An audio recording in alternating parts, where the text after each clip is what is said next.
of our heritage. So, first of all, you probably know by now that Denmark is one of the leader countries in renewable energy. It has the highest installed capacity of wind power per capita of the world, and 42% of the final electricity consumption of 2015 was covered by wind power. So, of course, there are also even more ambitious targets, 50% by 2020, and it's been discussed if this should be increased to 65% by 2035. At the same time, as many countries in the world, Denmark also has a rural area which has a weaker economy than the urban areas, a rural area that is suffering very much from depopulation. And this area is basically the western, northwestern part and southern part of Denmark, where you can see that people have been moving to the bigger cities of the country. And this is especially young people who move there for their higher education, universities, and so on. And then they decide to stay there instead of going back to their local communities. And this is, first of all, because of the lack of job opportunities for highly educated people in the urban areas. In the rural areas, but also because the services and the infrastructure are not as good. As you can see in this map here, highways don't get to the western part of Denmark. And that it's a big challenge also for logistics and so on. Schools are being shut down because people are moving out. The clinic and the health services are being centralized based on cost optimization arguments. So, of course, it's a situation in which people are moving out and are leaving behind communities that are getting older, communities that are somehow dying, houses, buildings that are abandoned, and also traditions that somehow are getting lost when these people move to bigger cities where the way to relate to other people and live with others is different from the rural areas. So, of course, we have a very good coincidence in Denmark as well. That means that the best wind resources and the best renewable energy resources are also in the rural areas. And many could think, okay, that's great, so there you have the solution. You have renewable energy and you can use it to create local jobs and then people will start to move back and so on. Yes, but this depends on how do we decide to do renewable energies. If we go for the first option and we decide to do renewable energies in a way that communities decide how they are going to do it, in a way that communities decide what the benefits of that renewable energy is going to be, if it's going to be for creating new jobs, if it's going to be to finance new projects and so on, then it's great.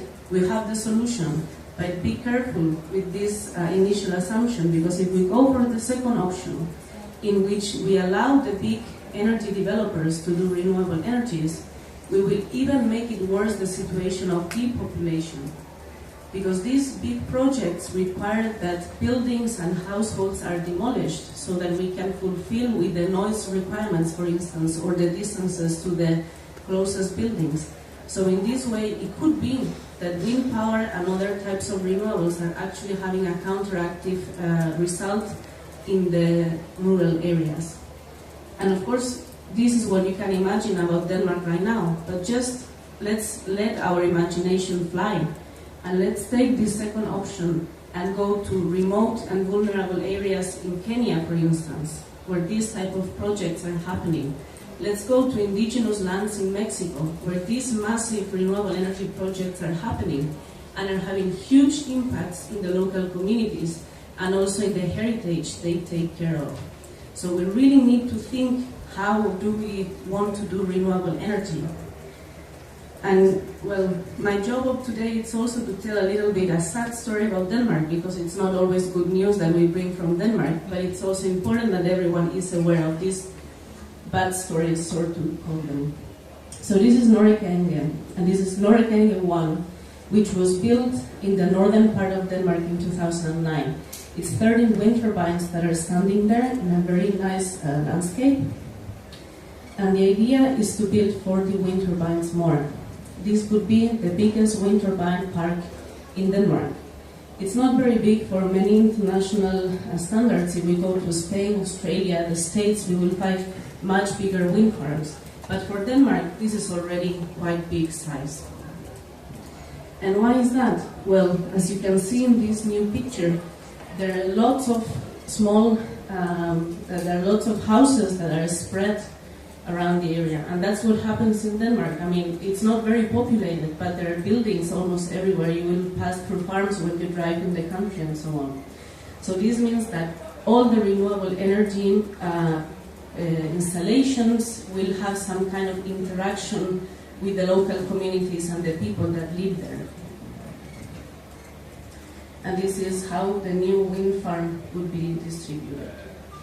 So these are the people who are involved in this project. There are 2 local municipalities, Aalborg and West Himmerland municipality. Then we have Vattenfall, who is the project developer, and then of course we have the local community. A local community that it is very heterogeneous in interests. Some are landowners, some live very close to the wind turbines that will be built, some are part of the school and so on. So it's about 1,800 adults that live within 4.5 kilometers in this area. And what it is really bad about this project is that 19 households have already been built with the purpose of demolishing them so that this project can happen. And many other families have already been given the option of selling their houses in case this project is approved. So of course for the local people, which, as you have seen, it's not a very big community, this can have really big impacts. They're thinking, what's going to happen to our school? We already have very few children. If our families have to move out, will the school still be there or not?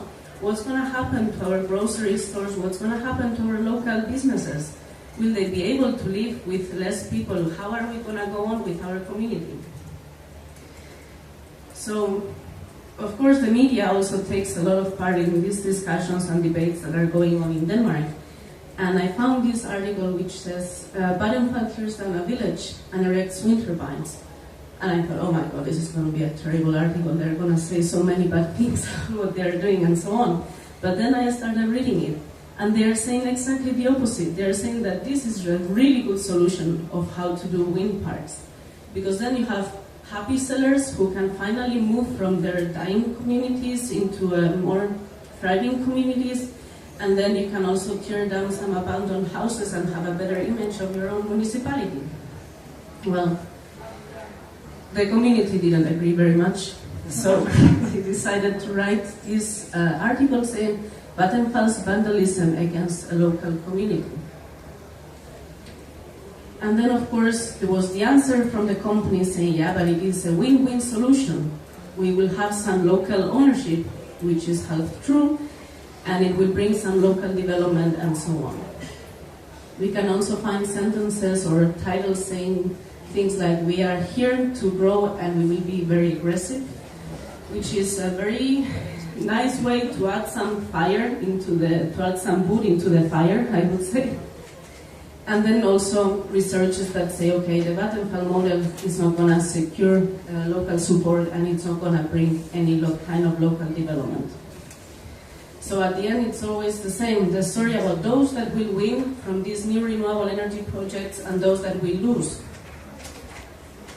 But in this case, it's not only a matter of a project with a protest from the local communities and all those who get involved, because they managed to involve the media, they managed to involve not only local and national, but also international to talk about their project.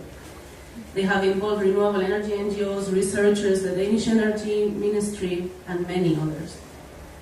So what's special about this project is that even opposite to what many would think, they have decided not to protest against this project, not to oppose to it just for the wind turbines, but to decide, okay, how can we start a dialogue? How can we start a constructive dialogue with the developers and the municipalities so that this project brings something positive to our community?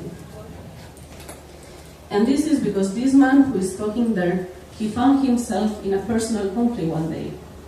He heard about what was going on and how the wind turbines were going to impact in his community. And suddenly he found himself being against and opposing to this wind turbine project.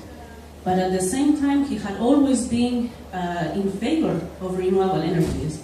And he couldn't really find out the way to deal with this personal conflict. So that's when he called Preben Megaard, who is the founder of our organization, and he found out that you can actually use the wind turbines to create some social benefits for the area, that you can use some of the income that they generate to support and promote local development projects. And that's how they make a tick and started working in a different way. So this one, for instance, is Kirsten, one of the local artists who decided to take part in this local initiative. And they organized a workshop, first of all, for the children of the school. And the workshop was basically, they had to build a small wind turbine with a few materials that they were given. They had to decide what they wanted to use the money for and write it down. And then make a rope from one to the other to show that the wind turbines could actually bring something good for them and for their community, something like a theater for the children, for instance. So the community came up with their conditions for accepting this project. They wanted to have fewer wind turbines because they see it as a massive project. Unfortunately, this will not happen because the 40 wind turbines have been already approved for the next stage of the assessment. And they wanted to have 20% community ownership that will allow them to promote some local development projects. Well, I can tell you, it's been a very hard and difficult dialogue, both with the two municipalities and with the developer.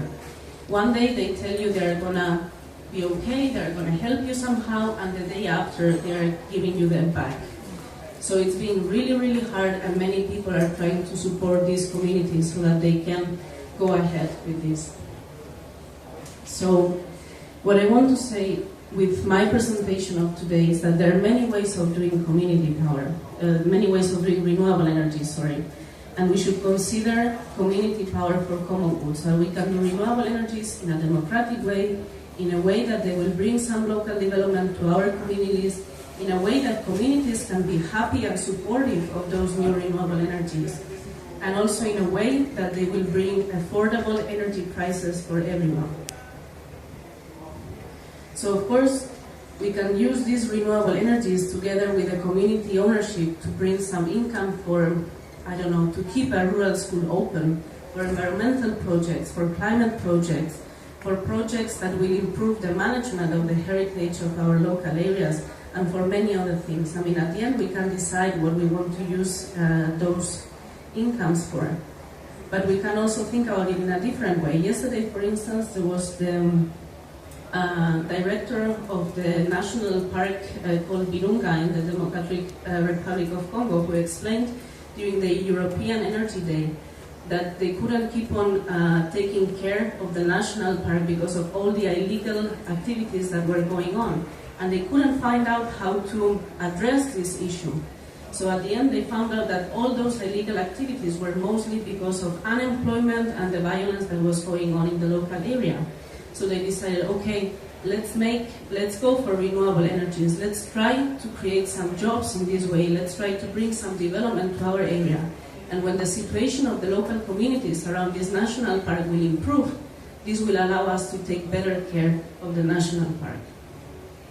So, just a few recommendations, and the most important. Yes, we are going for 100% renewable energies, but we also have to think on how are we going to do those renewable energies. We can do it for our communities, we can do it with a community ownership approach that will bring some positive things for the communities, for the heritage, and for the planet. So please, when you do renewable energies, also consider these things. Thank you very much for your attention. Thank you very much indeed. That was certainly rather a sad story in a way, but it does highlight the fact that the bottom-up approach that I referred to earlier is all important. We do have to get local people on board with these big decisions. Now, my next speaker